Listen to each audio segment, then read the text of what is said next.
Evening, all. This is Rope Aficionado, the Dominance Dialogues. Tonight we have Ash, the co-director of the Consent Academy, with us tonight, and we're going to have a little discussion on consent. Ash, welcome. Give us a little information about you. Thank you so much for having me. Yes, absolutely, I can. I am the co-director of the Consent Academy, as you mentioned. I've been in this position since January 2022, and I've been volunteering with the Consent Academy since February 2018. So I just hit my 6-year anniversary, I'm realizing. Um, and Yeah, that's about me a little bit. I can tell some more about me. Um, I'm also a sex educator. I'm a certified abortion doula, a somatic sex educator. I'm also an adjunct faculty at a university. Um, I have many jobs, but yeah, that's a little bit about me. I appreciate that information. We'll go ahead and get right into the questions for the interview. You know that we want to keep this to about an hour. So the first question that I have is, what is the Consent Academy and what is its goals and its services offered? Great question. There is a lot of misinformation that I come across about what people think the Consent Academy is and what we do. Sometimes people think we're kind of like the consent police in the sex positive or BDSM community, and we are absolutely not. Sometimes people think that we are an accredited school. Unfortunately, we are not. The Consent Academy is a nonprofit 501c3, a program of a 501c3 nonprofit, international educational collective. We were originally founded in Seattle, Washington in 2016. There were a group of 10 volunteers. One of them was our founder, Sar Cermic, um, who had been working in the sex positive community and other communities, um, doing what they called communication classes at the time, but realized like, oh, they're really talking about consent. And then during that lead up to the 2016 election, we had presidential candidate talking about grabbing people by the pussy and just this big national conversation around consent. And it became really clear to them that a lot of people didn't know what consent was, um, let alone in a legal term, but in an ethical term, in a moral term, in a practical sense. So these 10 people came together in somebody's basement and put together our 4-part foundational model of consent. Uh, the pillars of consent is what we call them. And the Consent Academy was born officially. They were a part of what is now the Paneros Foundation. The Paneros Foundation owns Gallery Eroto in Seattle, Washington, in Pioneer Square. It's an erotic art gallery. And they probably their most popular thing is they run the Seattle Erotic Art Festival. So the Consent Academy is a part of Paneros Foundation. We've been a part of them since 2016. And yeah, now our mission is to teach about consent and all of its complexity and potential. So we do that through public workshops. We have an open calendar. Since the pandemic, we are now all online for the public calendar. We offer Foundations of Consent, which is about those pillars of consent for free once a month. Um, Highly recommend checking out that class. We also have an on-demand version of that class. So that was my baby, and I'm really proud that we have that now. We do free discussion groups. We have one for men, for women, for trans, non-binary, and genderqueer people, for BIPOC, Black, Indigenous, and other people of color. We also have a consent chat for people of all genders, but you need to subscribe through our Patreon to get access to. Um, and then we have our consent and leadership series is probably the other biggest thing on our public schedule. And that is for anybody in any kind of formal or informal position of leadership, who wants to know how to foster a consensual space. And it's a lot of people in the sex positive community, but plenty of people outside of that too. We have people in healthcare and tech and all kinds of education, dance, yoga, psychedelic, spiritual communities. Our model is really adaptable. But we were born in the sex positive community. We always center them. We do a Foundations of Consensual Kink class as well. Um, we do private workshops for groups and organizations. A lot of sex positive groups hire us for private workshops, and we'll do those in person as well. Um, and then we also offer consent advocacy services. So this is for people that are directly involved in a consent incident, whether you're the person that's been harmed, the person that's been accused of harm, or the person that's responsible for harm. Sometimes those are different people. um, and sorry, forgive my little cat here. She's ornery. um, yeah, if you've been involved in a consent incident, we provide emotional support, peer emotional support, not therapy, unfortunately, and guidance and resources on next steps. And we do that for free or a donation. So that's one of our big public services we do, in addition to the other free education. And then we also offer Q&A sessions, essentially consultation. And that's for a lot of people who are running spaces and need help figuring out, like, what do we do? There's this huge drama or really intense consent violation. How are we supposed to handle this? Um, so, yeah, those are the main things that we do. We also had a Twitch stream for some time. That's my other co-director, Ariana Cote. But she's been on maternity leave for some time, and so that's gone a little dormant. But yeah, that's what we do. Sounds like you guys offer full spectrum. I mean, you do a lot. Actually, there's a few things that piqued my interest that I actually might reach out to you later to discuss. The next question I have is, how do you define consent, and what are some of the common myths and misconceptions about it?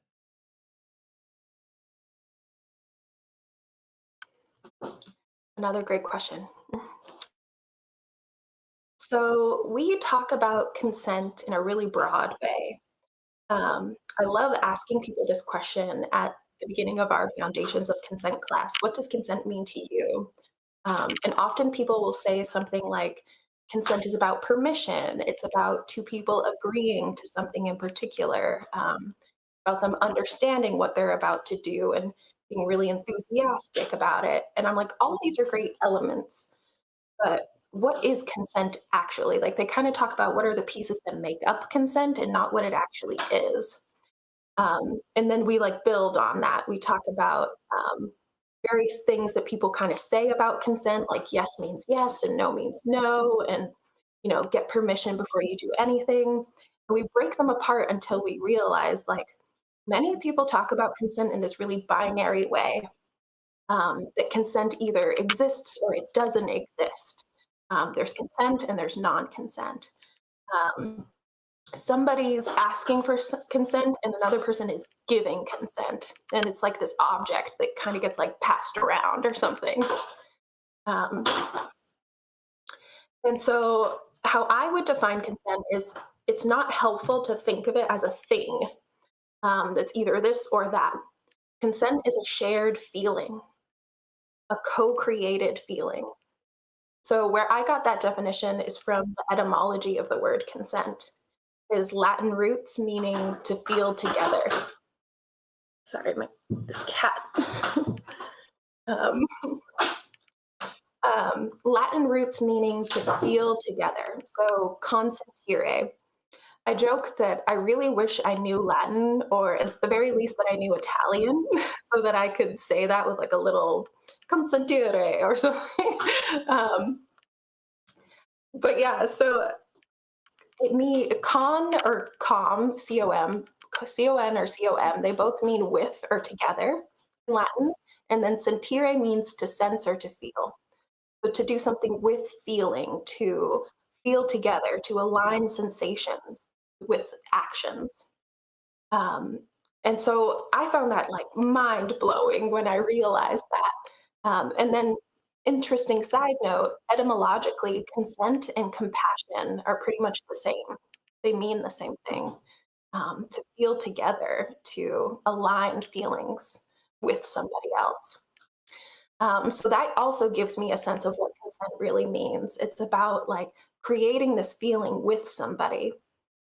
The opposite of consent, if we want to look at it in a binary way, is dissent. So to feel against. And we all know what that feels like. Like often we talk about dissent as like political dissent and people voicing their dissent. Because when you feel that way, you have to say something. You're like, oh, I can't stand this. Um, but really, there's this huge spectrum between dissent and consent. Um, and consent can still kind of be there when you're like, oh, I wasn't feeling that. That was kind of rubbing me the wrong way, but it wasn't too bad.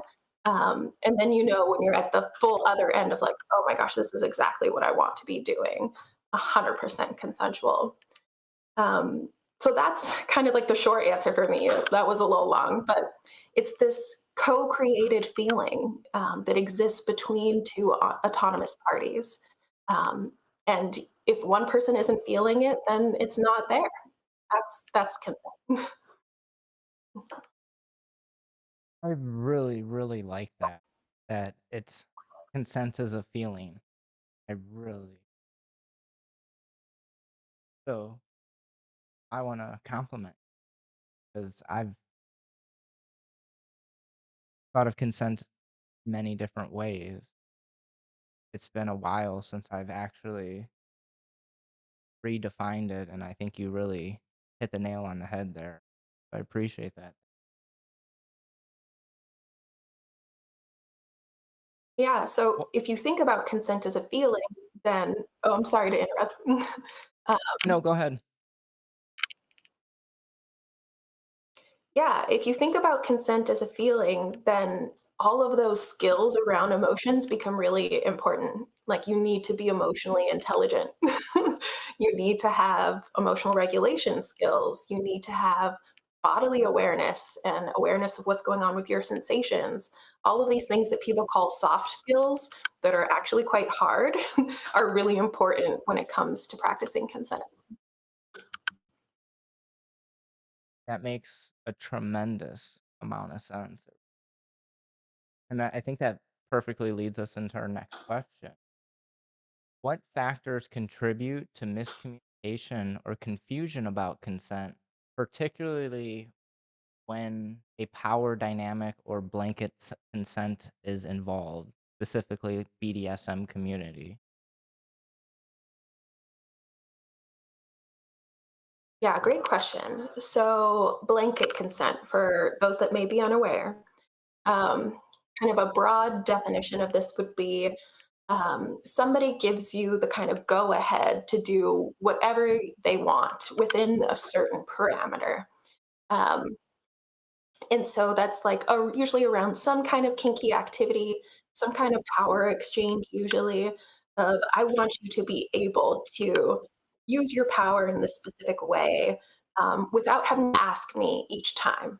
You kind of have this general go ahead.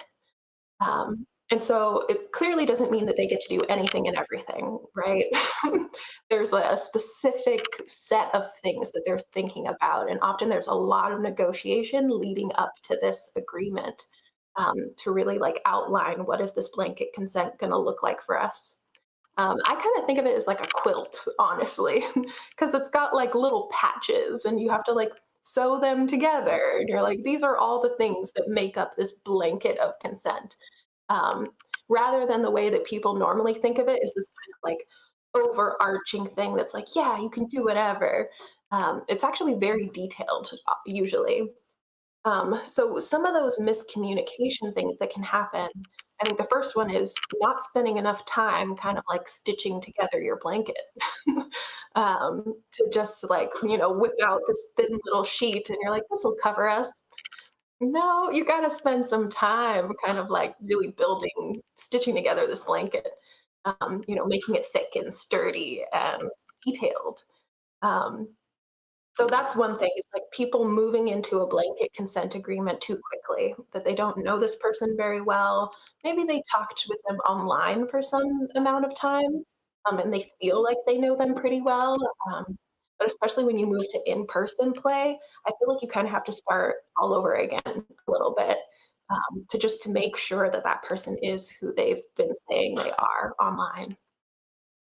So that's the one thing is like all the pre-negotiation stuff. And I can't make a hard and fast rule, right? Of like, you need to do all of these things ahead of time. It's going to be really dependent on that person and their experience level, whether they've done this kind of thing before with blanket consent. Because that would be my next one is people not having the experience with it and just having an idea and a fantasy of what it's going to be like. I've heard about other people doing it. They're like, that's really hot. And then we've all had that, I'm sure, happen to us where we're like, that sounds really hot. And then I tried it and it was not at all what I thought it was going to be. um, so, yeah, there's those two things of like the things that you don't know. And all you can do to try to combat some of that miscommunication is just to spend more time communicating ahead of it.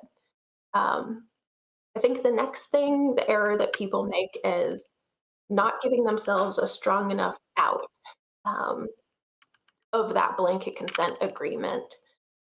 So they may say, like, okay, we'll still have safe words, perhaps, that like let us know, like, hey, I need to drop our roles or like step into my power in a little bit, take a break, so I can get some capacity back to reassess how I feel about this. Um, but they don't recognize that sometimes when you've been in that power dynamic for so long, it's hard to know that you can use that word and call for that break. Um, so I think another one would be scheduled kind of like maintenance periods where you drop the blanket consent, drop the roles, step outside of this power exchange for like a little bit of breathing room and reassess if this is something you really want to do. And like over time, probably those periods get longer and longer. But as you're starting out, like have them pretty regularly, um, especially after things that were intense. Um, so often people think like, oh, it'll ruin the mood if like right after we did something like really kinky and amazing and hot, if we just talk about it right away. And I totally agree. I think it can like actually go right into the next really hot thing because we're talking about it. We're like, oh yeah, that was like that part. Um, but that's what I would recommend when you're first starting out is you're doing something under this. Okay, I have blanket consent, so I'm just going to try this. Immediately after, be like, hey, I want to call a pause, whatever our safe word is, even as the top or the dom and say like what did you actually think about that. This started like this and then this happened and you were making this face and I thought it meant you were really into it. Am I correct? um, and giving them that breathing room and then check in on that again in a day, in 3 days, in a week, and leave that door open to say like if your feelings ever change, because if consent is this co-created feeling, we have to be aware that feelings change. That's like the biggest part of being human is that our feelings are constantly changing. um, to just leave that door open and tell them it's not a shameful thing. I want to hear if more feelings come up. I'm ready to hear that. I expect to hear that honestly.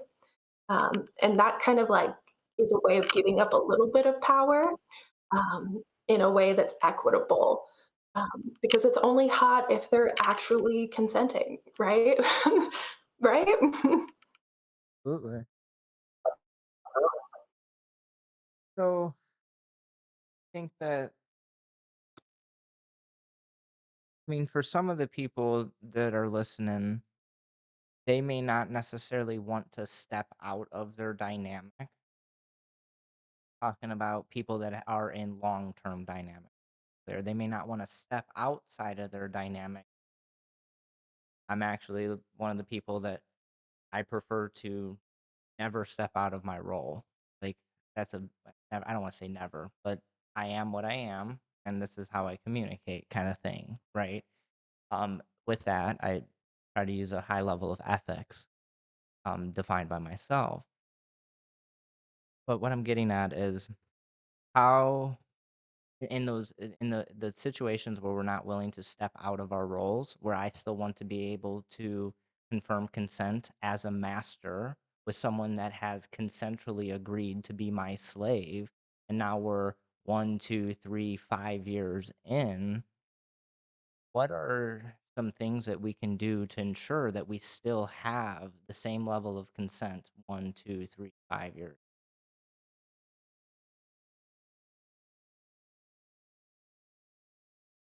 Oh, sorry, I was muted. But yes, great question.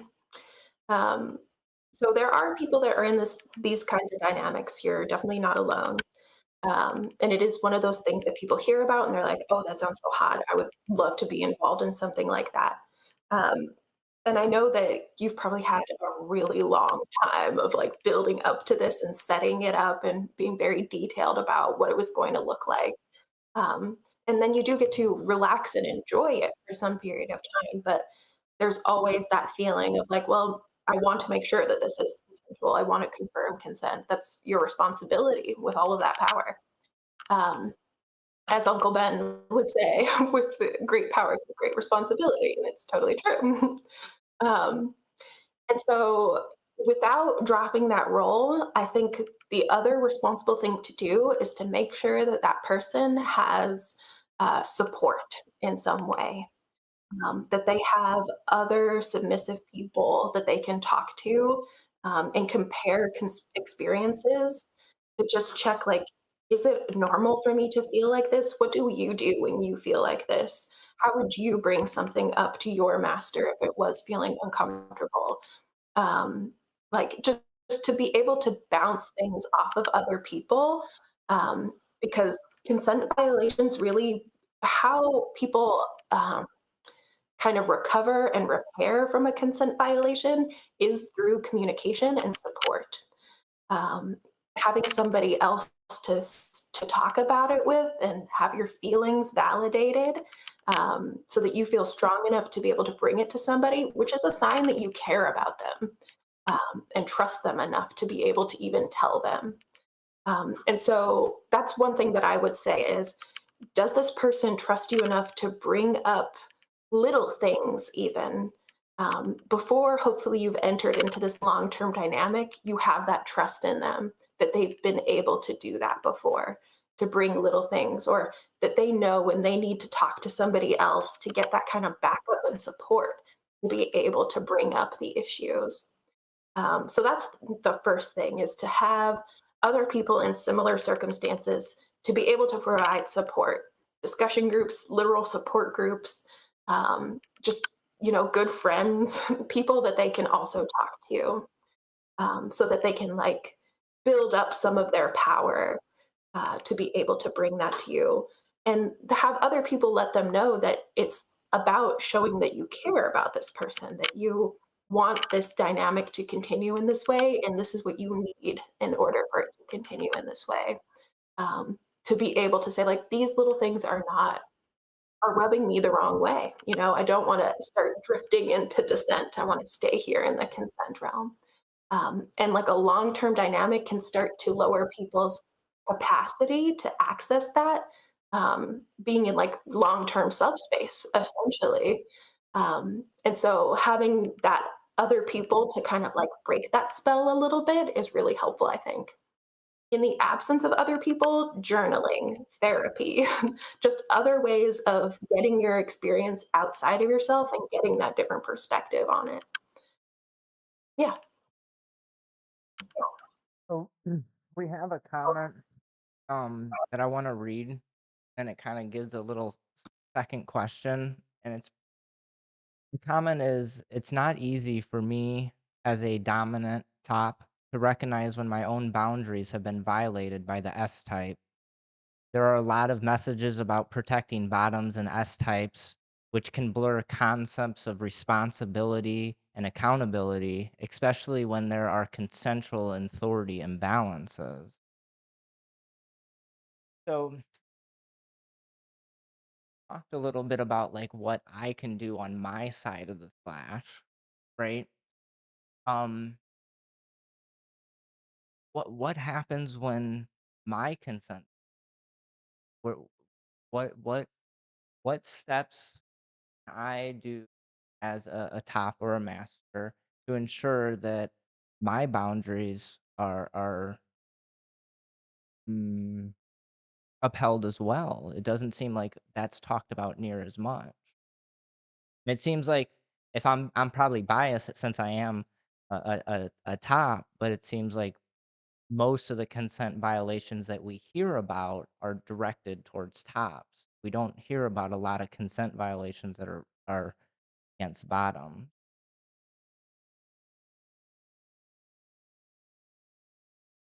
You're absolutely correct, and that is my experience too. My anecdata, I like to call it, of things that I have heard about. I've never seen a study that's been done within the kink community in particular around like who is being accused of the most consent violations. But anecdotally, I would totally agree. And I think there's a couple of reasons for that. Um, there can so even within consent, with this binary that people have of there's active and passive. There's somebody who's responsible for getting consent, for making things happen, and there's somebody else who's just answering questions and kind of sometimes they withhold consent. Um, it often maps onto the gender binary as well of men or masculine folks are the ones that are responsible for asking for consent and for making things happen. And women or feminine folks are the ones who are answering and, sometimes being like, oh, okay, fine type of people. Um, and like to me, just that conception is so non-consensual, and there's not just two genders, and it's just we need to kind of throw it away. But that's definitely how many of us are raised to think about consent. And then, of course, that's going to map on to how we approach kink as well. Um, and so kink is queer. Kink is queer as fuck. There are people of all genders on all sides of the slash, and people going back and forth. But I think we have been socialized to think of, because of this binary with consent, that if somebody's going to violate consent, it's probably going to be the active person, the person in the masculine role, the person with more power. So this maps onto kink, the person that's the top or the master. And if there's going to be somebody who's getting their consent violated, it's going to be somebody who's feminine or in the position with less power, etc. And so that's what we expect to hear, and that makes it easier for people to come forward with stories when they do map onto that expectation. Um, Even outside of kink, it is really hard for men to say that they have been sexually abused. It is really hard for men to say that they have had their consent violated in any kind of way. Even women, when they come forward with things that have happened to them when they've been victimized, when they've been abused. We've seen it with Me Too. There's some measure of support, and then there is huge backlash. It is scary in general to come forward and say, this person has harmed me. We have a criminal justice system, and kink is technically illegal in a lot of places as well. And that adds to the fear as well, um, especially people in actually abusive dynamics. They often feel like, I don't want this person to go to jail. I don't want anything bad to happen to this person. I just want the abuse to stop. And we live in a criminal justice system that says, well, if you come forward and say something, that's what's going to happen. This person's going to go to jail. So are you prepared to do that? Even if that's not necessarily likely that that's going to happen. Um, that's a whole other discussion. But so there's all of these kind of factors around this that lead us to not be prepared to accept stories from people that are dominant masters, tops, about their consent being violated. There's literally a culture that kind of says we don't want to hear it. That's not what we expect to hear, and so we don't really want to hear it. It seems like they might be trying to detract or pull attention away from the real victims or something. It's just messed up in that regard, period. But it does happen, and I have people come to me in these advocacy sessions who have had that happen, and men can be abused too. Uh, so just getting off my little soapbox for a second on that issue. That's like a big cultural issue that we need to address in that way. But some strategies then for people um, that identify as men, that are masculine, that are tops, that are doms or masters, to be able to recognize their own boundaries and then speak up when they feel like their own boundaries are being crossed, even from that position of power, um, is to first have this conversation of, do you believe that my boundaries could be crossed with their partner? Do you think that that's possible, actually? And see if they are holding on to this really ingrained cultural bias of like, maybe they give some lip service to it, but they might say, like, no, really, ultimately, I don't believe that. Big red flag about being in relationship with that person if they don't hold your humanity in that kind of equal way. Um, and then to say, like, well, here are my boundaries. Um, and maybe a definition of boundaries could even help. Um, Boundaries outline your autonomy. And so, autonomy is everyone's inherent right to decide for themselves what's best for their own body, mind, spirit, information, and story. All of those things. So when you think about that, you get to decide what happens to your own body. You get to decide how you want to feel. You get to decide what you believe in. You get to decide how you're known, how people talk about you, and what information of yours is shared with people. And so your boundaries say, like, this is how I want those things to go. This is the shape of that. These are the kinds of touch I appreciate. These are the kinds of ways I like to feel. Um, and, they can be a little porous of like, it's okay if that gets like a little bit of a hole poked in it now and again. Like, quite literally, our bodies, there's the boundary of our skin, and we enjoy it when people enter our bodies in various ways. Um, but it's when we want it to happen, when we create that feeling of consent between us. And there's a particular way that everybody likes to go about that. So having that discussion of like, these are my boundaries. They're allowed to change over time. You're allowed to age and learn new things about yourself and update those boundaries. Um, and so yeah, start with that conversation. Check your partners out for their gender bias and their biases around power dynamics. Do they believe that DOMs and tops have their consent violated truly? Um, do they know your boundaries? Do they respect them as much as they expect you to respect theirs?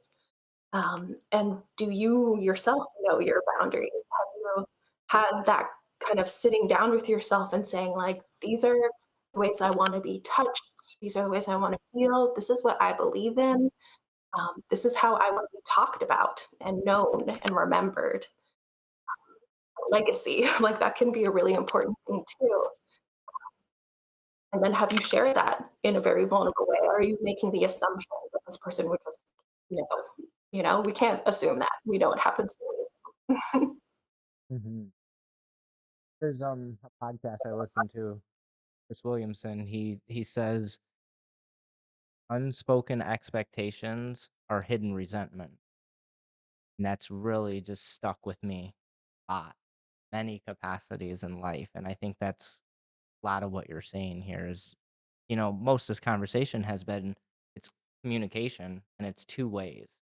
A lot of times, I think in current culture, especially in like heteronormative culture, it's very expected that the man is supposed to do this and to do this and the woman is supposed to do this, but that culture has changed dramatically over the last 10, 20, 30, 50 years.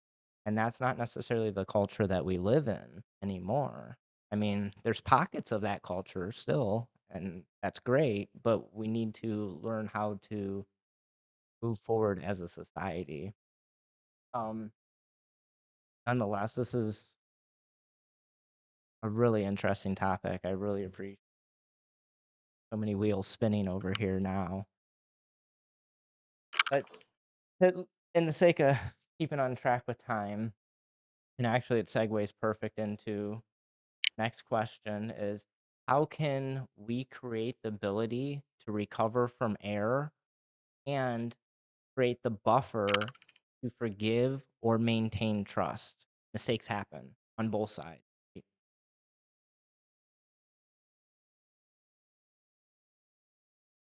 Yeah, absolutely. I agree. Mistakes are going to happen. um, Sorry, I'm having a little bit of computer trouble here.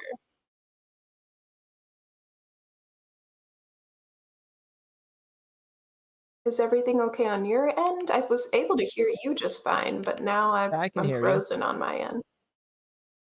I can still hear you, and your feed Okay, still cool. looks good. Okay. um, yeah, mistakes happen. They are going to happen. Um, and so I've really been pushing this a lot lately, especially in sex positive communities. But getting to this point where instead of thinking like, oh, I've never violated consent before, and I would never be with someone that has ever violated consent. And as soon as I hear that there's a consent violation in your past, you're out of here. Like, I can't be near you. I can't have anything to do with you. Um, if we took that like fear and aversion around consent violations and managed to transmute that into why would I trust you unless I knew your ability to take accountability? Like, that's how you actually earn your reputation in a community for how honest you are about the mistakes you've made, how skillful you are in hearing people out and accepting that feedback, and then centering that person and how they feel and how you might be able to repair this relationship. Um, your willingness to continue to work on that and just make that like a part of your everyday life, that's actually how you earn your reputation rather than like having some clean record. It also lends it to this, clean and dirty binary of like some people are like sullied and soiled by having this in their background. Rather than like you actually earn your reputation by how good you are at cleaning up your messes, you know? Um, so to start with that first and foremost. um, the other part I think is I mean, we have these steps to accountability that we talk about at Consent Academy. Um, the big part is separating your intent and impact. People have this idea that I didn't mean to hurt you, therefore you couldn't actually be hurt. Or if you're telling me that you are hurt, you're actually telling me I'm a bad person and you don't know what I meant to do. So I just need to correct this misunderstanding, preserve my reputation. And so one of the first things we talk about is you gotta let go of centering your intent. Your intent does matter to somebody that cares about you and that wants to continue a relationship with you. Um, if somebody intends to harm you and not like in a fun, sexy, hurting you way, but like harm you, um, then you shouldn't be in a relationship with them of any kind. Um, so that in that regard, the intent does matter. But in the specific consent incident, the specific consent violation, the intent needs to come later. It means you need to center how does this person feel? So it's a lot of listening and trying to like manage your own reaction to what you're hearing. Um, one of the things that can be really helpful with that is gratitude to acknowledge that somebody telling me that I've messed up actually means that they trust me to some degree and they care about me. So just focus on that. Like, okay, what they're telling me is scary, but the fact that they're telling me means that they trust me and they care about me. So, okay, I can just be grateful for that. Like, thank you for trusting me and caring about me enough to bring have the courage to tell this to me. And then breathe and use all of your strategies to manage stress. Um, and acknowledge that it can be stressful to hear this. It often is like very upsetting to our sense of ourself and our identity. So take some time if you need to. Tell that person how much time you might need to be able to this, and then get back to them, and then do get back to them on your promised timeline. Breaking those promises can just make things escalate things and make it much worse. So those are like the first parts is just to let go um, of your intent, listen to this person, thank them profusely for telling you. And then you own your actions. So owning your actions does not mean that you're responsible for that person's feelings. Ultimately, they are responsible for their feelings, but you did something that helped create that feeling. And if you care about someone, you think you care about their feelings. And so you think, okay, I did do this thing, and I can see that it caused this reaction in you. It created this impact. I'm sorry. I'm sorry that I did that thing and it created that impact in you. Like I always start with something really small of like, and this could totally be something that happened to a top. I'm sorry I stepped on your toe and I caused you pain, or I made you feel disrespected. I can see that that's the impact it had on you, and I didn't want that. I'm sorry. It's just a genuine apology from that place of, I did this thing. I see what happened. I regret that. If you don't regret it, don't apologize. People can always it's fake. Um, so, and if you aren't genuinely regretful, that says something about that relationship. Um, and then the next step is to think, how can I fix this? How can we repair? Sometimes that's a question that you ask. What do you need from me now? What could I possibly do to make this better, to make you feel better, to fix this? Sometimes it's so intense that that person's like, I don't know, and you're an asshole for asking me. Um, so part of that step may be figuring out who to ask instead of them. That could be part of your job. And then actually do those things, follow through on those things.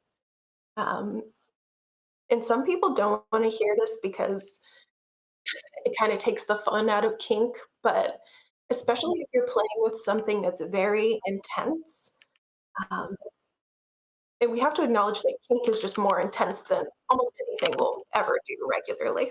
And that's part of the fun. That's why we want to be involved in kink, is for that level of intensity, which comes with more risk.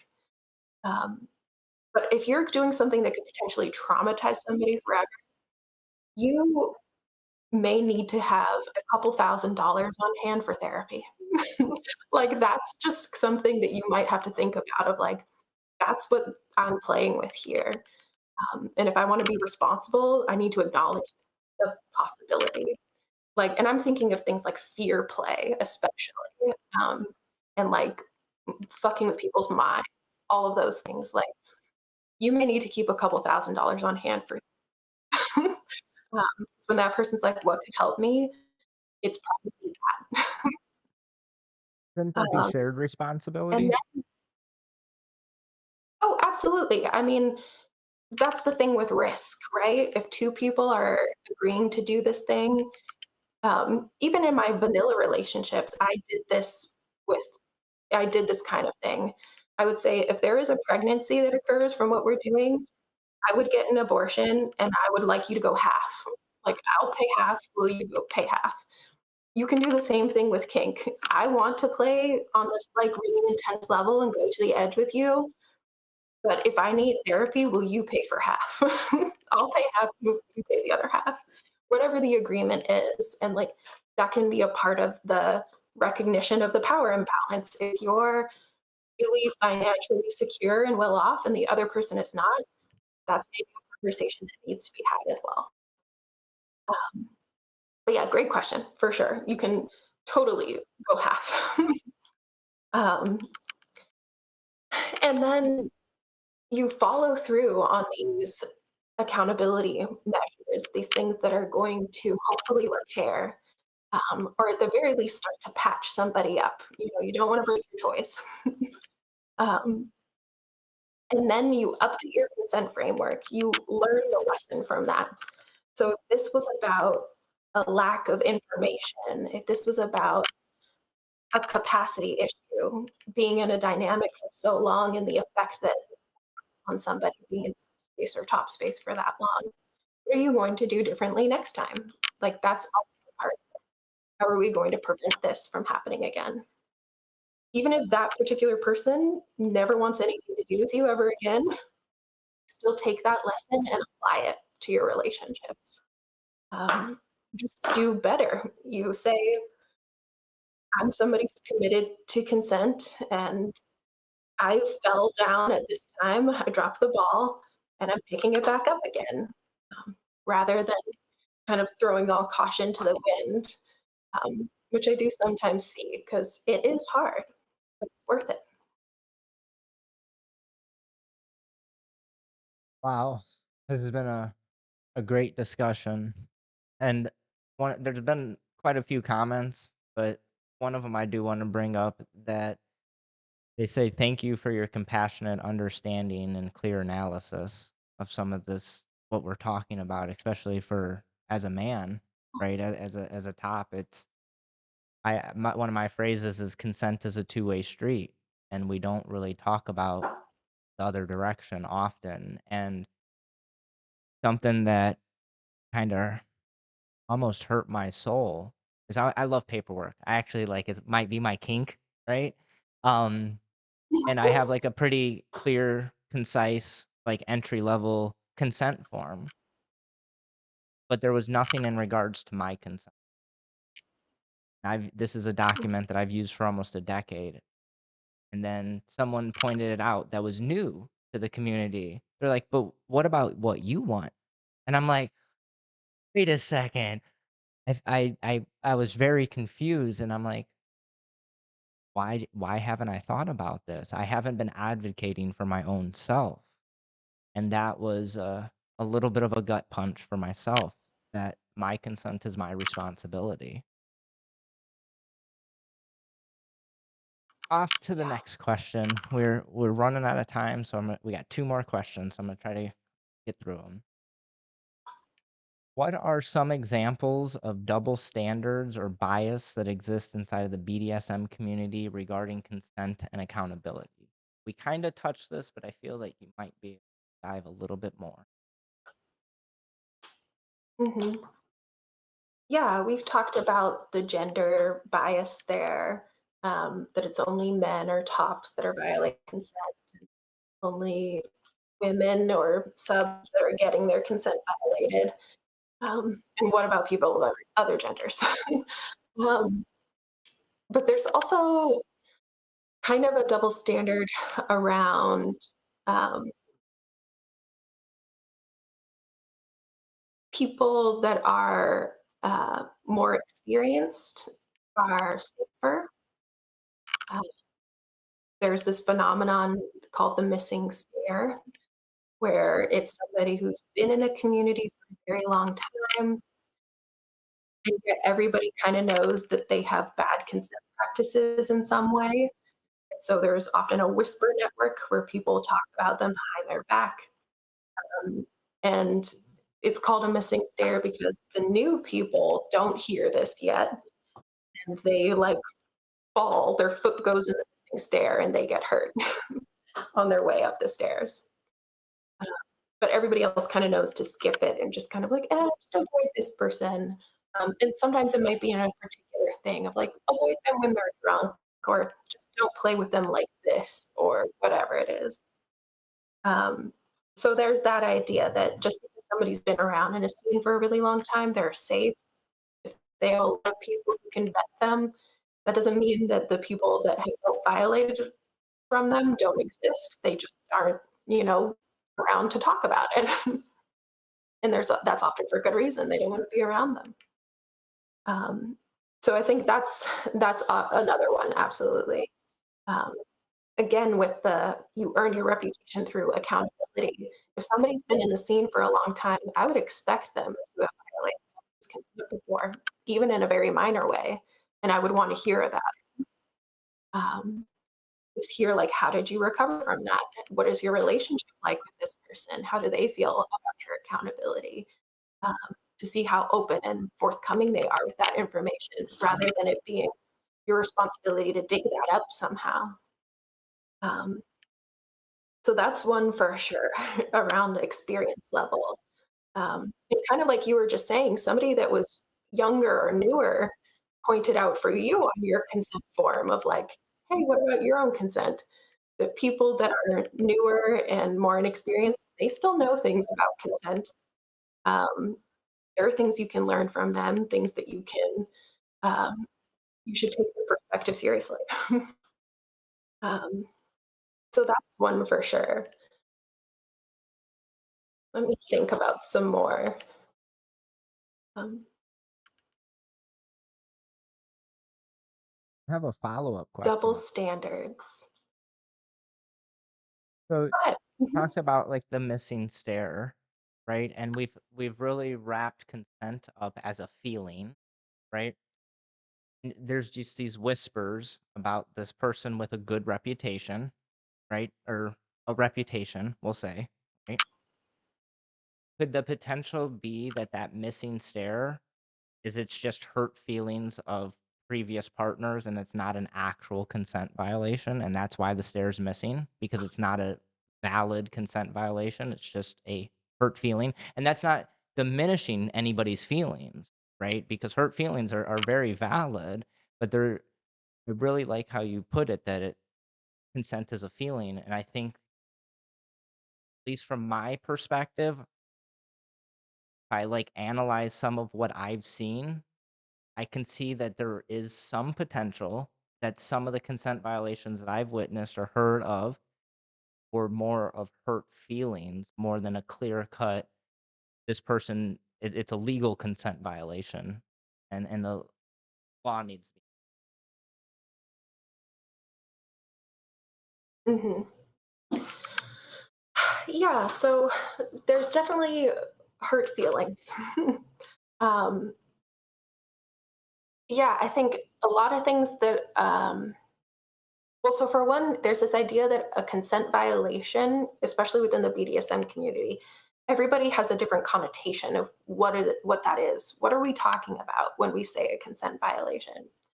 For some people, they think of rape, sexual assault, really egregious boundary crossings, ignoring somebody's safe word, um, even to extremes of like kidnapping somebody and I mean non-consensually and like holding them against their will, removing them from society. All of these huge crimes that we think about um, can get wrapped up into consent violation. And then some people use the word consent violation for whenever I don't feel good about something, my consent was violated. How Consent Academy uses the term consent violation is when somebody feels like their consent was violated. And I know that that's a circular definition and it bothers me too, trust and believe.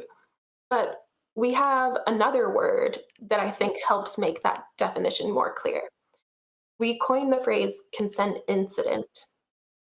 And a consent incident is whenever something has gone wrong around consent and the people involved are still processing it, they need support, they need consideration, they need time to review it. And often a consent incident is like years, a whole relationship is can be a consent incident, or a really long, complicated scene, or a dynamic that you had with somebody, and there's several incidents there. There's parts of it that are affirming. Consent affirmations are when things go right about consent, when people respect your boundaries, when they agree to something and they really mean it, they're assenting. Which I wish we would talk about those a little bit more too. We focus a lot because of this binary on the negative. Um, So a consent incident often has some parts that are really affirming, and then there's some parts that feel off, that they're dissenting against, and um, they often don't necessarily feel like I was violated. There's that root word of violation of violence. Um, it may not amount to that for you. If that's the only language that you have, we don't even often know the word consent affirmation, but you know there's consent and then you know there's consent violation. And that's the word you use. But if you know the word consent incident, then you might be more willing to use that. You might pause and think, did I actually feel violated?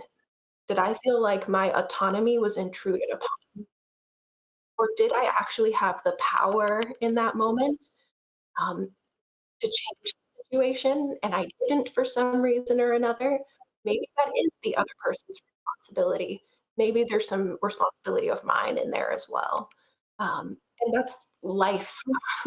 Like that is often life.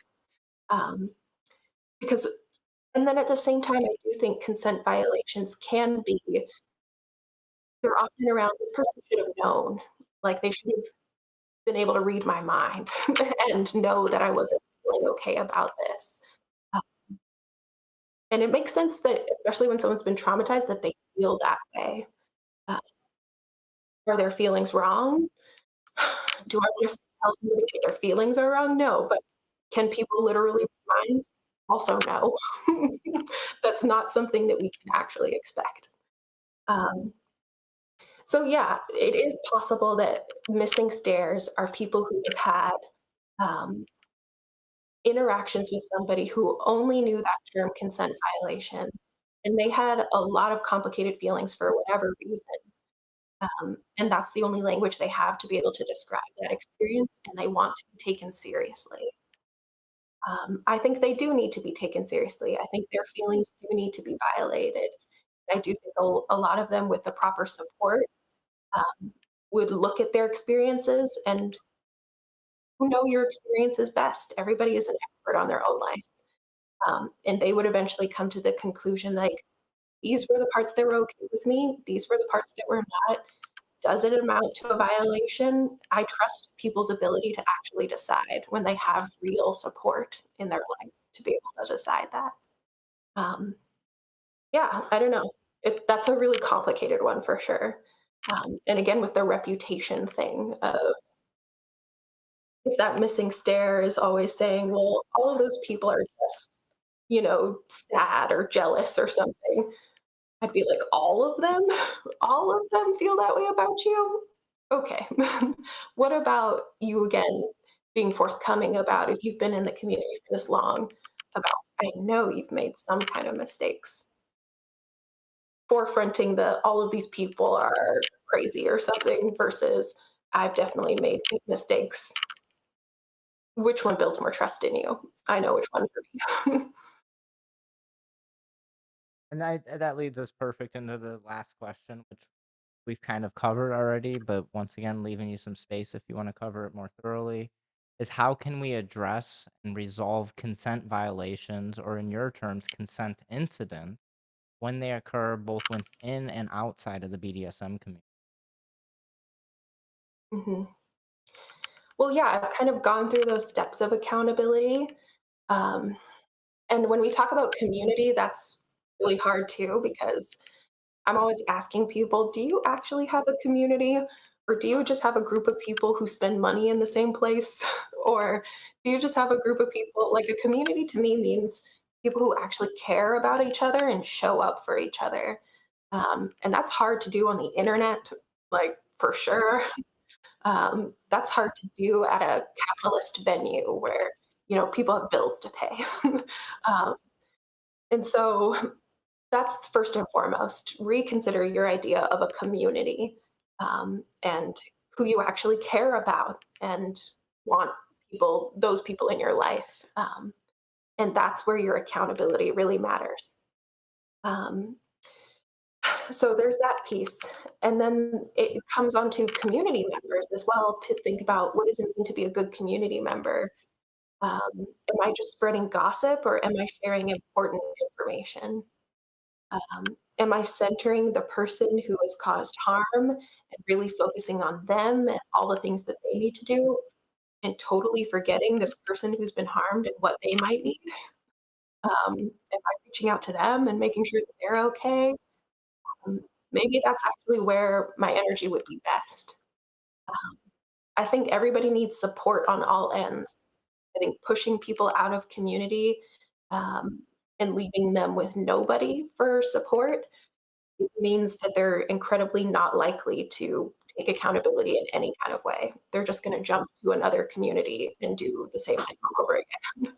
Um, People need support. And again, people that have been harmed, they need support too to be able to process what has happened to them and all those complicated feelings and not focus so much on the other person because that can definitely happen where they become very focused on making sure that this person suffers and feels some kind of pain the same way they do because they don't have support in their life. Um, like their anger is valid, but it just needs a proper place to go. Um, because I've been in that situation where I think, oh, this person who harmed me, if only everybody hated them and knew what they did, and I would feel better. You might feel better for a second, but long term, you don't. Healing is your responsibility ultimately, and that person's accountability has very little to do with it. Um, so yeah, there's just a lot of responsibility that needs to be shared, a lot of support. I don't think shunning people and isolating anybody is helpful.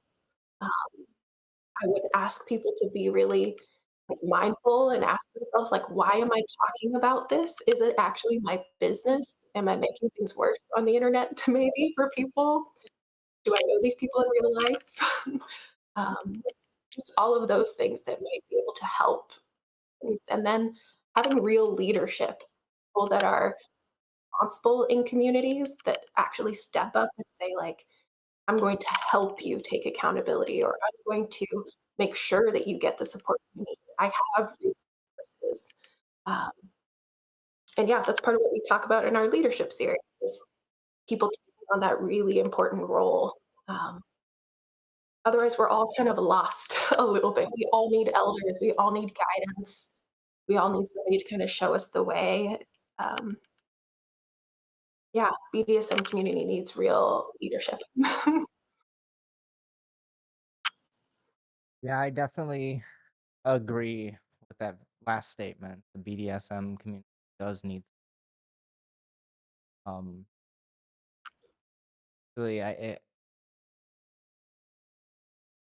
it's something in me when you said the community, or is it a place where we just spend money together? And I may have to write a blog post on that one because that's powerful. And that's really powerful is like, are we just going there to spend money? This is a social club. We're not really part of a community. It's just capitalism. Kind of like a bar, you know? Yeah, yeah. Yeah, And we're not always gonna get along with everybody at that bar. Weird thing absolutely. is inside of the BDSM community, you don't go to the bar and you're not public. Somehow there's some shame associated with that, and you don't have a good reputation because if you don't play in the public, that's a whole nother topic. So we can wrap this up. I'm blown away by this conversation as somebody that has been actively participating in BDSM for pretty much all of his adult life. I have redefined consent more times than I can probably count. Initially, I never even knew the word consent. It wasn't a word that we readily used when I first got introduced to BDSM. And thankfully, to this conversation, I got some new definitions, and I'm really appreciative of that. Um, I'm I think I might have to sign up for a few more of your classes. There's some ones that I wasn't aware of. Nonetheless, say how much I appreciate your time, your energy, your efforts, all the things that you do for the community. In closing, is there any statements you got? Any shameless plugs? You wanna tell us your website or any free classes you guys got coming up or any paid classes, seminars, so on and so forth? Mhm. Yeah, thank you so much for having me. I really appreciate the opportunity to speak on consent wherever and whenever, um, especially to the BDSM community that really, really cares about it. That's always really nice. Our website is www.consent.academy. We have that Foundations of Consent class once a month. The next one's March 21st. Um, that's for free. You can also take the on-demand version for 15 bucks. We also really want everything to be accessible. If that's not an accessible price to you, just reach out to us. Uh, theconsentacademy@gmail.com. And the Consent and Leadership series is underway right now. Next week is the fourth class, Writing Codes of Conduct. We have Trauma Informed Practices, Harm Creates Responsibility, A Guide to Consent Incidents, Beyond the Ban, Options for Accountability. And then the last one is Personal Accountability for Leadership, all coming up in the next 2 months. It goes 2 weeks on, 1 week off. Um, so maybe we'll see you in one of those. Maybe we'll see you in a Foundations of Consensual Play class when we get it on the calendar again. Um, but feel free to reach out. And again, thank you so much for having me. Yeah, I greatly appreciate it. Last thing I'd like to add, maybe uh, never mind, I'll save it for off the air. So I'm gonna go ahead and stop the recording. Thank you guys for joining us tonight. I hope you enjoyed this discussion. I know I did. See you next time.